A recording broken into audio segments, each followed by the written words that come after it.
I was a 4-time academic All Big Ten, so I'm pretty proud about that. Yeah, that was an accomplishment for me.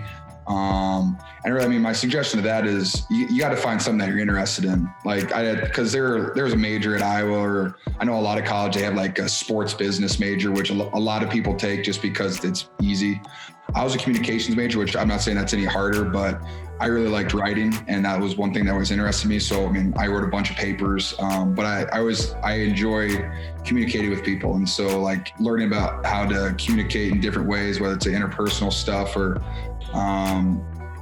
like person to person or like, in groups, I enjoyed doing that. And I got a minor in entrepreneurship too, which was really fun for me. And I think I learned more in like 6 hours of that major than I did in anything else. That was an amazing major. So my suggestion was just, it matters. It really does. I mean, if when you are on top of your schoolwork, you don't have to worry about, anything else except for football. And if football is the most stressful thing in your life, you're doing pretty well. And I learned that off very early on.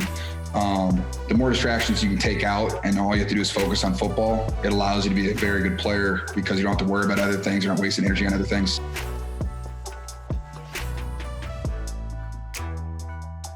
I mean, that was the best way for me to go out. I went 3 years. So my junior year, went 15-0, had the best season that I could ever possibly have at the collegiate level, especially at the SEC level.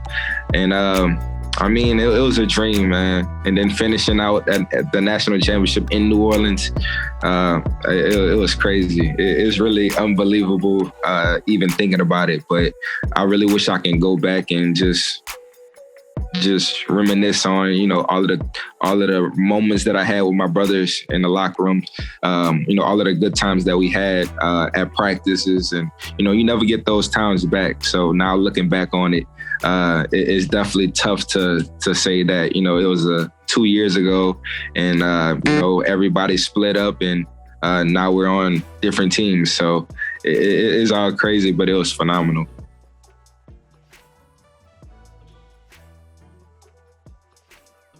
I think it was a dream come true. You work so hard, man. Growing up as a kid, you dream about it. You play Madden, you play all these video games, and you're just infatuated with the game of football. And all my life, I really just worked hard. I worked my tail off, not knowing what the end results would look like. Obviously, seeing great quarterbacks play, and just looking up to great quarterbacks my whole entire life. But nonetheless, me having my opportunity to, play at the highest levels, at every level, it's special.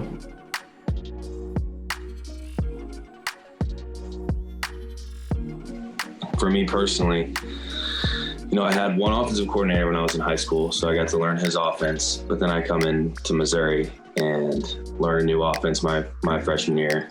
We changed offensive coordinators. Sophomore, junior year, I had the same offensive coordinator. And then senior year, we changed again. So I've had before I got to the NFL, I had 4 different offensive coordinators. Helped me, kind of develop my process of learning playbooks, but nothing could have prepared me more for this NFL playbook once I got here. We had a West Coast offense of style my first year in the rookie, and that has plenty of play calls that are 15 to 20 words. Yeah, tough.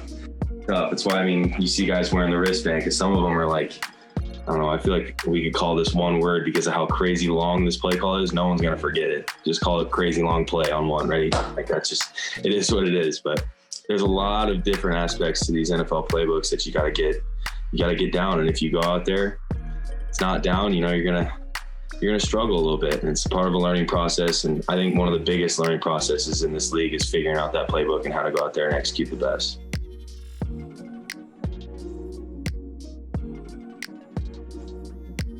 It was definitely, it was a pleasure. I learned from Baker my freshman year. It was hard, being young, coming obviously from Richmond, small town. down here in Texas. But it was a pretty easy transition. I stayed the course that my pops always told me, you know, keep a strong head. I feel like you can achieve anything.